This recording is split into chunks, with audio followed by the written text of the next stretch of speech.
Señores, y para nosotros en Dominicana Buenas Noches siempre es un privilegio recibir amigos y por eso hemos determinado esta área para recibirlos, para conocerlos, para saber qué hacen. Y previo a invitarlos aquí al estudio, siempre queremos conocer cómo es un día normal en la vida de las principales figuras de nuestro país, esas que están diariamente defendiendo y trabajando para el desarrollo de la sociedad dominicana.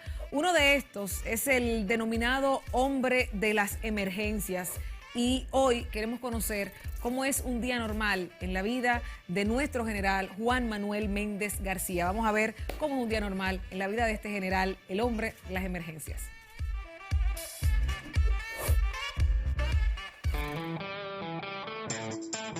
Buenos días, hoy es un día normal con el general Juan Manuel Méndez García, Ejército de la República Dominicana, director del Centro de Operaciones de Emergencia de la República Dominicana. Buenos días, papá.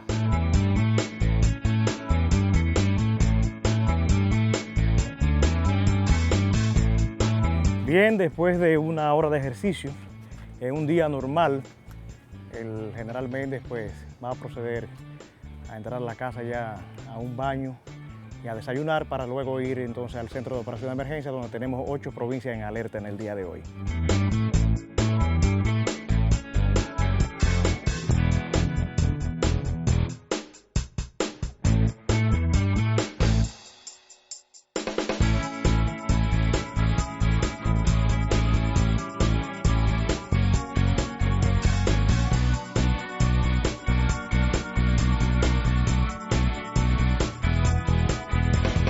Desde el Centro de Operaciones de Emergencia descontinuamos los niveles de alerta para las siguientes provincias.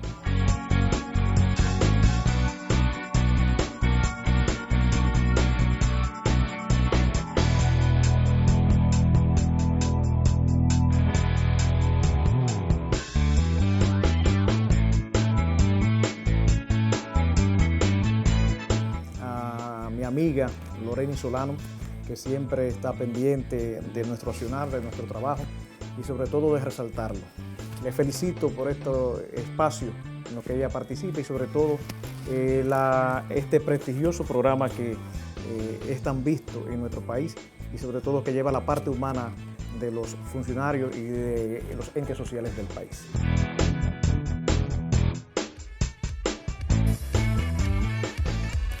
Me cuenta el equipo de producción que estuvo con él en ese día normal, de que no necesita gimnasio por un mes, porque el general los puso a correr, a caminar, a trotar, a hacer de todo. Y hoy queremos darle la bienvenida a este estudio a nuestro general, nuestro amigo, Juan Manuel Méndez García, director del Centro de Operaciones de Emergencia, el COE. Bienvenido, mi estimadísimo y queridísimo amigo. ¿Cómo está usted? Buenas noches, Lorena. Gracias, buenas noches. ¿Cómo le va? Muy bien, gracias a Dios y agradecido pues de su invitación a su espacio. Así mismo es, general. Y mire, yo sé que usted es un hombre con unos formalismos bastante rectos, pero hoy quiero que usted se me suelte un poquito, porque como usted vio, el equipo y todos nosotros hemos estado trabajando para que usted se sienta lo más cómodo posible y que pueda abrirse con nosotros a que la gente conozca esa faceta un poco más cercana de ese general que es el hombre de las emergencias. ¿Usted qué se siente al escuchar que la gente le dice el hombre de las emergencias? Sí, a veces me hablan en esos términos, otras veces me dicen el de meteorología. El de meteorología, o sea, solamente lo agrupan en esa zona. Porque me asocian así a esa parte de las lluvias, las precipitaciones, que es lo que con más frecuencia pues salimos en los medios de comunicaciones para dar las informaciones. ¿Cuánto tiempo tiene usted al frente del Centro de Operaciones de Emergencia, general? Bueno, ya tenemos 13 años, camino a 14. Camino a 14. Si es que nos dejan ahí. Sí, bueno, es que yo no sé si haya alguien que tenga la entereza para enfrentar todo lo que significa unificar a todas las instituciones que trabajan dando el auxilio, dando el soporte ante cualquier tipo de emergencias. Y a mí me llamó muchísimo la atención conocer un poco de sus orígenes y de cómo se inmiscuye en las filas del ejército o del área donde se ha desarrollado. y un accidente que tuvo usted a los 14 años, que iba camino a llevar un perfume a una novia, a una enamorada. Explíqueme eso. ¿Qué fue lo que pasó en ese momento? Que usted iba camino a llevar un perfume en una pasola.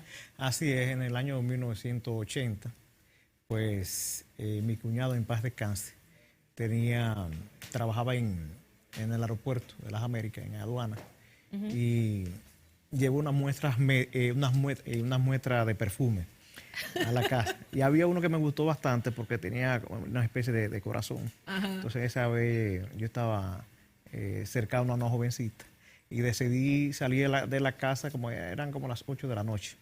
Salí a llevar el perfume. Pero primero pasé a buscar a un amigo. Él no estaba en su casa. Y me dijeron que estaba en otro lugar, pero yo decidí ya retornar a la casa. Cuando iba llegando a la casa, pues un jovencito que recién falleció lamentablemente hace como un mes, Ítalo Ferrando, pues pasó a recogerme en una pasola, y cuando me encontraron, a mí me decían, muchachos en el colegio, me decían Cibao. Cibao, ¿por qué? Sí, porque yo acababa de llegar en esos días, o en esos meses, de La Vega, de un campo de La Vega. Yo vengo de un campo de La Vega, de Pontón, y entonces todavía hablaba con la I, y ellos me decían Cibao. Y entonces cuando me encontró en la calle, yo vivía en el Brizal, de aquel lado, en Santo Domingo Oeste, y me encontró y me dijo, sí, vamos a llegar allí. Me monté en la pasola, fuimos a buscar otro amigo, Miguel Gavirondo, y entonces de ahí salimos ambos en una pasolita. Pero da la casualidad que Ítalo, que es la persona que conducía la primera motocicleta, como a unos 100 metros, menos de 100 metros de la esquina donde yo tuve el accidente, ya eran próximo a las 10 de la noche. Me dijo, sí, párate ahí. Yo me detengo y me dice, ponte el casco protector, que te pueden matar. Se lo dijo Ítalo. Me dice Ítalo. Y usted se detuvo a ponerse el casco. Yo me detuve y me puse el casco sin preguntarle por qué él no usaba un casco. Que él no lo usaba. Que él no lo usaba. Ajá. Entonces el casco protector estaba en una parrillita delante de la pasola. Ajá. Yo lo tomé, no le pregunté por qué, me lo puse. Estaba muy deteriorado ese casco, porque no tenía la correíta para amarrarse. Simplemente yo me lo coloqué. Cuando salimos, que doblé la esquina, tuve el accidente. El carro, cuando me impacta, yo con el impacto salgo volando, como dicen, y caigo de cabeza. El casco se parte en esta parte de aquí. Ay, Dios mío. O sea, entonces, que usted está vivo gracias a que se detuvo a ponerse ese casco.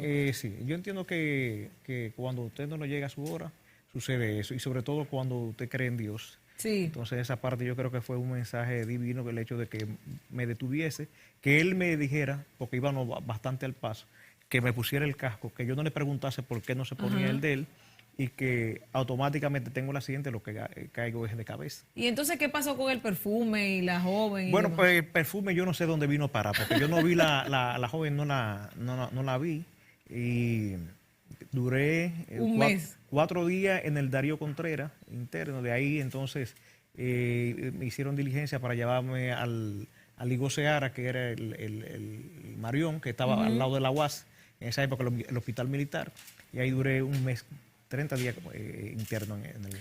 Sin embargo, usted necesitó para eso una transfusión de sangre que luego... Varias transfusiones de sangre. Exacto, que luego con el tiempo le generó otra situación que casi lo lleva al borde de la muerte también. Así es, en el año 2005, ya estando en la Defensa Civil como asistente del general Luna Paulino, yo venía ya en el último año, en el 2004, yo fui consultor jurídico del Ejército. Cuando vino el cambio de gobierno del presidente Mejía al presidente Fernández, el general Luna Paulino lo designan en septiembre del año 2004, lo designan director de la Defensa Civil, entonces me solicita como asistente de él, asistente militar. Cuando voy allá, me sentía mal y hablé con un médico muy amigo, que es urólogo, pero que somos bastante cercanos. Y yo, Pablo, me está pasando esto, es el doctor Pablo Mateo. Me está pasando esto, cada vez que almuerzo, la digestión es un poco pesada. Y yo, pues mira, aquí hay una gastro muy buena en el Centro Médico Real. Y me llevó al Centro Médico Real, ahí hablé con la gastro me hace, además de gastro es internista. No recuerdo su nombre, pero muy buen médico. Me hace el estudio y me manda a hacer unos análisis. Cuando vienen los análisis, se me detecta una hepatitis C, producto de las transfusiones de sangre que hubo en esa época. Con todo el tiempo que había pasado, sí, se desarrolló. Por lo regular, la hepatitis C, si no es por un contacto directo, ¿verdad?, con una persona que tiene ese problema, cuando es por transfusión, se detecta 20 años después. Oye, eso. Y por lo regular ocurría desde el año 1989 hacia abajo, porque no se hacían las pruebas que se le hacen ahora, los controles que se le hacen a la sangre. No existían esos controles y desafortunadamente pues se me detecta esta enfermedad. Entonces el doctor Luis Pérez Méndez, que es general del Ejército, a la sazón todavía lo es, director de gastro de la Plaza de la Salud, hablando con unos amigos, pues me llevan donde él tiene una especialidad en esa parte, en España y Brasil, y logramos en un año de tratamiento, 1 año y 3 meses, con un medicamento que se llama interferón y ribavirina, pues que la enfermedad, gracias a Dios, se negativiza en mi cuerpo. Por lo regular es difícil el tratamiento porque te causa depresión, te causa un sinnúmero de situaciones. El pelo se me cayó, adelgacé bastante. Ya yo estaba como director del Centro de Operación de Emergencia, lo único que la población ni nadie se dio cuenta de que yo tenía esa enfermedad o esa condición y básicamente lo asociaban al estrés del trabajo y todo esto, por qué adelgacé y por qué el cabello se me cayó bastante. Pero gracias a Dios rebasamos esto. Digo gracias a Dios porque soy creyente y entiendo que fue una obra divina, porque por lo regular el tratamiento es muy difícil. Es tan difícil o más difícil que la enfermedad. Imagínese usted. Y entonces lograr que se negativice, pocas personas lo logran también. O sea, que usted en 2 ocasiones ha estado al borde de la muerte. ¿Se valora más la vida en una situación como esta, habiendo logrado vencer en estas 2 ocasiones? Se valora y te ponen los pies sobre la tierra. Porque muchas personas, quizás porque no han pasado por situaciones por las que yo he pasado, cuando se ven en ciertas posiciones, cuando tienen cierto nivel económico, se olvidan de que son humanos y de que al final nada queda, sino todo lo que tú puedas hacer por los tuyos y por tu prójimo. Así mismo es. Usted tiene una historia muy interesante de cómo se enlista en las filas del ejército, sobre todo porque era el papá de una noviecita que usted tenía, sí, que usted dijo, espérate, yo quiero incursionar en esta vida. Sí. Y al mismo tiempo el tema de cómo pagaba sus estudios más adelante. Sí, lo que pasa con el tema de los estudios es que hay un tío mío, que gracias a Dios todavía vive, Juan Ramón García, es hermano de mi mamá de padre. Producto del accidente que yo tuve, pues el seguro del vehículo me dio una indemnización de unos 2,000 pesos en esa época. Con los gastos que se incurrió en el tratamiento y todo esto, la convalecencia, unos 6 meses de enyesado, con una varilla en el fémur, todos estos gastos. Lo que quedaron fue como unos 650 pesos en esa época. Y ya yo había terminado el bachillerato y en la UAS había muchos problemas en esa época. Estamos hablando del año 1984. Yo no había nacido, con eso le digo todo. Bueno, pues ya te sabes. En 1984 yo ingresé a estudiar Derecho entonces en la OIM. Se pagaba 35 pesos en la universidad mensual y yo estaba en una situación económica difícil porque mi mamá lo que hacía era que bordaba, mi papá estaba muy mayor, era abogado, pero estaba muy mayor, básicamente lo que él ganaba era para sostenerse él. Y digo, bueno, yo decidí estudiar, hablé con ese tío, le di ese dinero, él hacía comercio, entonces me daba un rédito por ese dinero, que eran 50 pesos que me daba todos los meses. Todos los meses. Con eso yo pagaba mis estudios y el pasaje para ir desde la Charles de Gaulle a la Independencia en la OIM. Pero yo vivía en una guagua que se llamaba 101, me montaba en el palo de la cotorra. El palo de la cotorra. El palo de la cotorra, entonces, porque la guagua siempre iba llena, se pagaba muy poco, era como 20 centavos, 25 centavos desde la Charla hasta la Independencia. Y ahí logré prácticamente el primer año. Pero el papá de mi novia en ese entonces, que fue mi esposo y la madre de los hijos míos mayores, ya era general en esa época. y yo conversé con él y le dije que necesitaba que me ayudara para ingresar como raso estudiante, para yo poder pagar mis estudios. Sí, él me dijo que sí, claro que sí, me ayudó. Ingresé como raso estudiante y entonces ahí empecé a ganar 250 pesos. Ay, Ahí yo pagaba el estudio y compraba libros. Sí. Sí, así es. ¿Y cómo fue ese trayecto de su formación ya dentro de las filas del Ejército Nacional? Bueno, yo me gradué en el año 1989 de doctor en Derecho en la OIM y hablé entonces con el esposo de una tía mía que era el ayudante del ministro, o en ese entonces secretario de la Fuerza Armada, que era Elías Wessing y Wessing, el coronel Díaz Duvalier. Hablé con él. En el año 1989, terminando la universidad, me gradué en especial para poder conseguir el ascenso temprano. Yo pagué una graduación especial, lo graduamos un señor y yo que en paz descanse murió, me enteré hace unos 2 meses que él murió. Y él era un señor mayor y yo era apenas un joven de 22 años. Y me ascendieron a sargento mayor en agosto del año 89, pero no fue entonces hasta el año 1991 que logró ascender a segundo teniente abogado. Desde ahí empecé a laborar en la consultoría jurídica de las Fuerzas Armadas. Estaba en ese entonces el coronel Cruz Durán, que fue mi maestro en la parte del derecho militar. Después trabajé con el coronel Bueno Pineda, otro maestro del derecho castrense. Fui abogado de oficio en la Corte de Apelación. Ha pasado por mucho, de la Fuerza Armada, ¿verdad? sí, sí. Después fui juez de la Corte, juez presidente también he sido del Consejo de Guerra del Ejército con jurisdicción nacional. Así que dentro del Ejército hemos ocupado diferentes posiciones. ¿Y qué se siente dirigir el organismo que regula, que organiza todo lo que es el tema de las emergencias? Porque mucha gente entiende que el COE es el que resuelve los problemas y no sabe que es el organismo que enlaza todo lo que se necesita para resolver esos problemas. Básicamente el concepto que acaba de esbozar es el correcto.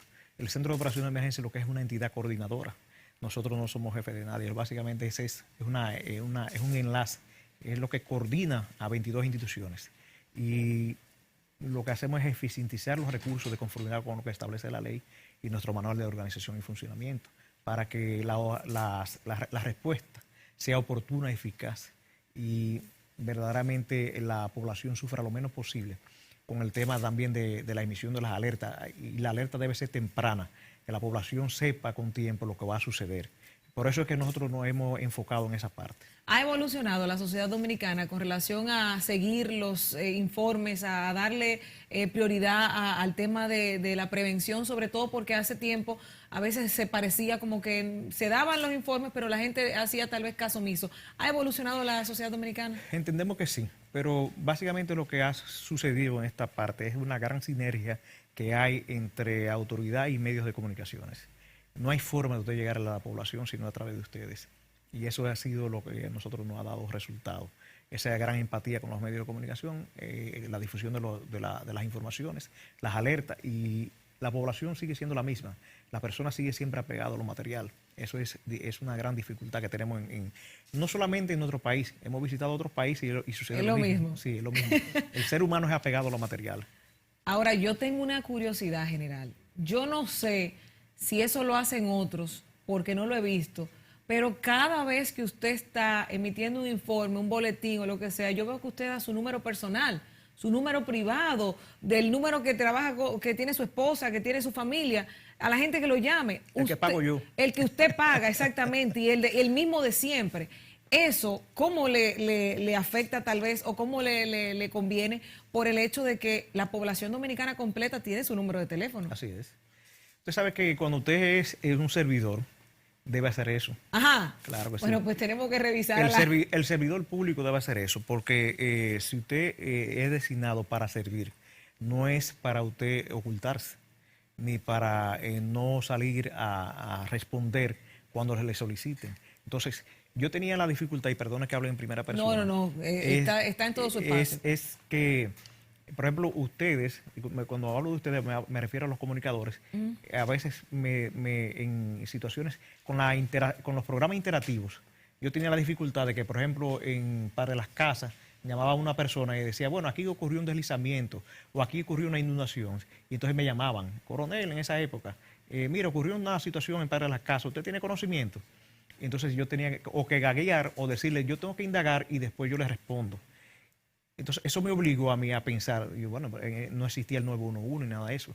Digo, bueno, yo no puedo seguir en esta situación en que me ponen entre la espada y la pared. Yo voy a crear un mecanismo que a la vez que yo informe también yo me entere de la situación. Entonces lo que decidí fue dar mi teléfono de manera pública y desde ahí se acabó el relajo, como dicen. Cuando me llamaban, sí, yo tengo conocimiento, mire, eso sucedió en tal sitio, pasó esto de esta forma. Porque la misma gente lo con la misma situación, informaba. si me llamaban de una vez, mire, coronel, pasó esto, o después general, mire, pasó esto en tal sitio, me está pasando esto, usted me puede ayudar en esto. Y entonces de ahí yo dije, bueno, mi teléfono es público y no es verdad que a mí no me molestan. Bueno, Siempre pues, cuando me llaman o me escriben es para algo puntual.